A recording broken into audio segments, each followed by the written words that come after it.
वो मुस्लिम विरोधी नहीं थे। वे हिंदुओं के ऊपर जो अत्याचार हो रहा था पाकिस्तान के अंदर, उसका उन्होंने विरोध किया था कि वहाँ के लोग हिंदुओं को द्वितीय दर्जे का नागरिक समझकर और उसको प्रताड़ित कर रहा था। उनकी ज़मीनें लूट ली, उनके संपत्ति लूट लिया, उनके साथ बलात्कार महिलाओं के साथ किया और जघन्य अपराध हो रहे थे। इसलिए इस बात का उन्होंने विरोध किया। प्रणाम। आज हम बीजेपी कार्यालय में और हमारे साथ जुड़े हैं खजौली के विधायक जी और बातचीत करेंगे जो सबसे पहले भारत की जो राजनीतिक व्यवस्था में चेंजिंग आई थी।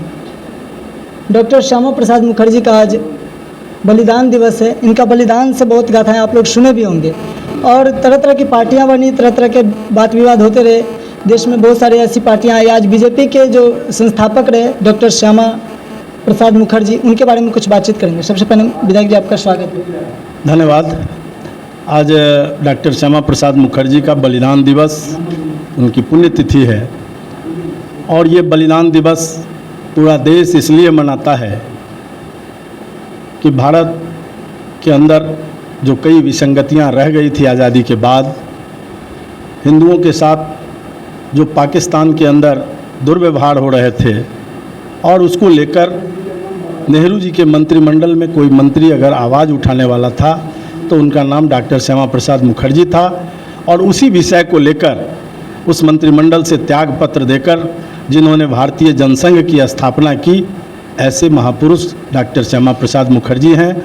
और आज उनके बलिदान दिवस के अवसर पर सबसे पहले उनके प्रति हम लोग श्रद्धांजलि अर्पित करते हैं कि आज उन्हीं के बदौलत आज ये धारा 370 समाप्त हुआ है और एक देश के अंदर दो विधान, दो निशान, दो प्रधान जो चल रहा था वो विषय समाप्त हुआ और देश आज एकजुट दिख रहा है, आज मजबूत दिख रहा है। तो उसमें डॉक्टर श्यामा प्रसाद मुखर्जी की बड़ी भूमिका है। धारा 370 से डॉक्टर श्यामा प्रसाद जी का क्या ताल्लुकात था?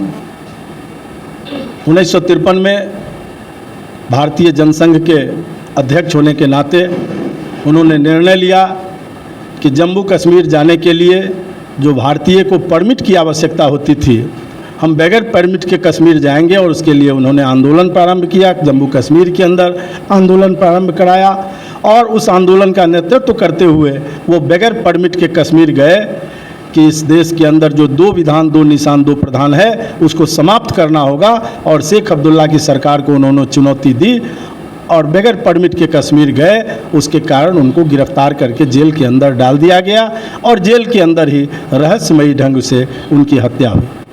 भारत की राजनीति में बहुत सारी ऐसी देखा जाता है जो अभी भी कुछ लोग हैं जो धार्मिक और सांप्रदायिक बातें करते रहते हैं। खास करके बीजेपी को लोग जातिवाद से भी जोड़ देते हैं। बहुत सारे लोगों का ऐसा कहना होता है जो बीजेपी मुस्लिमवाद, हिंदूवाद ऐसी कुछ भावना रखती है।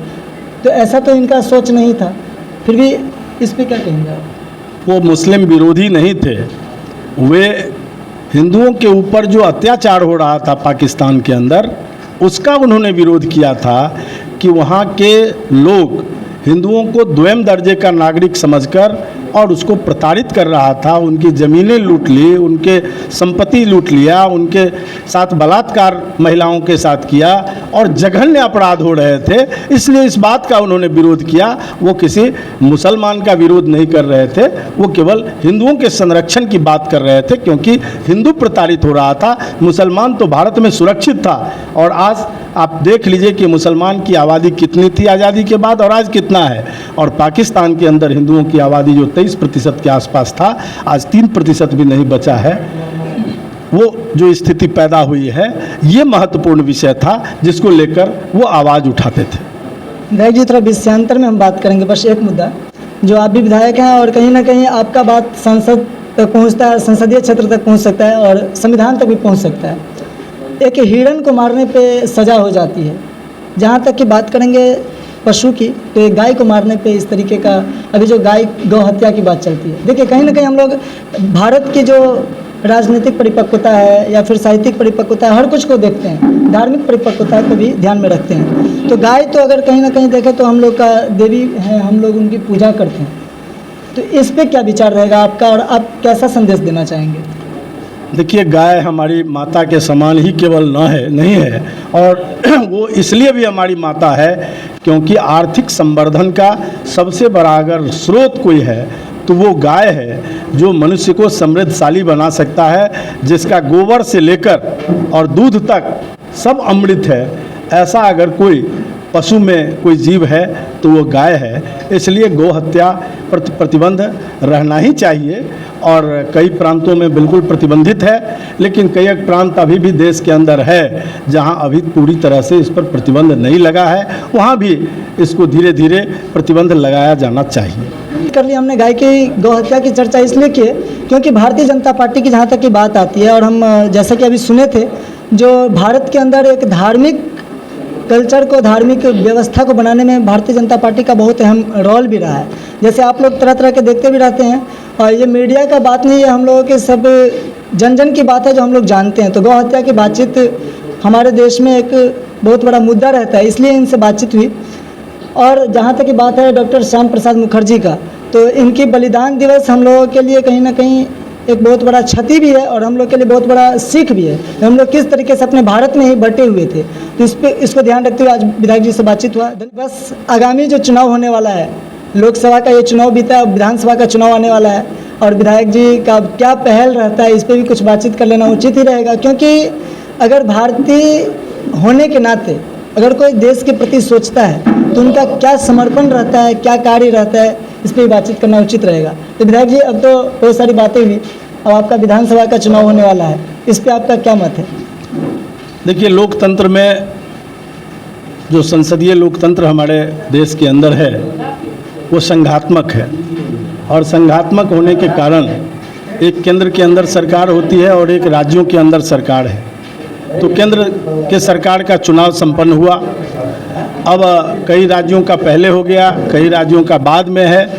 बिहार का भी चुनाव 2025 में नवंबर से पहले होना है, और उसकी तैयारी भारतीय जनता पार्टी कोई चुनाव के दिन चुनाव की तैयारी नहीं करता है, वो प्रतिदिन चुनाव की तैयारी में लगा रहता है। एक चुनाव समाप्त होता ही नहीं है, उसके पहले हम दूसरे चुनाव की चिंता प्रारंभ कर देते हैं, और इस चुनाव के लिए जो जो करणीय काम है, अभी 1 जुलाई से इस चुनाव को देखते हुए मतदाता सूची के पुनर्निरीक्षण का काम प्रारंभ हो रहा है। इसलिए आपके चैनल के माध्यम से हम अपने भारतीय जनता पार्टी के BLO को भी कहना चाहेंगे कि आप 1 जुलाई से मुस्तैद हो जाइए, और जिन मतदाताओं का नाम मतदाता सूची से हटना चाहिए, जो मृत हो गए हैं, जो नहीं हैं, वैसे का हटाना, और 18 बरस जिनकी आयु हो गई है उनके नाम को जुर्माना, ये पहली प्राथमिकता होनी चाहिए, क्योंकि मतदाता सूची में काफ़ी विसंगतियां हो जाती है और चुनाव के समय वो खास करके उभर कर आता है। इसलिए सरकारी जो BLO हैं उनसे भी मेरा अनुरोध होगा, और पार्टी के भी जो BLA हैं, block level agent, booth level agent हैं, और सरकार के बूथ लेवल ऑफिसर हैं, ये दोनों मिलकर विभिन्न पार्टियों के एजेंट से मैं कहूँगा कि आप सब लगिए और मतदाता सूची को संशोधित कराकर पूरी तरह से दुरुस्त कराइए, क्योंकि यही लोकतंत्र का बेसिक आधार है, और ये जितना स्वच्छ होगा मतदान भी उतना ही स्वच्छ होगा, और लोकतंत्र उतना मजबूत होगा। और बहुत बड़ी बात कही, क्योंकि हाल लोकसभा के चुनाव में हम लोग जब क्षेत्र में घूमे तो बहुत सारा ऐसा आया भी था, और बहुत सारे जीवित लोग थे, लेकिन उनका वो वोटर लिस्ट में नाम नहीं था, मृत घोषित कर दिया गया था। तो ये बहुत बड़ा संदेश जा रहा है, खास करके BLO साहब ऐसा करेंगे। और धन्यवाद, आप देखते रहे ATM न्यूज़। मैं हूँ शक्ति ठाकुर।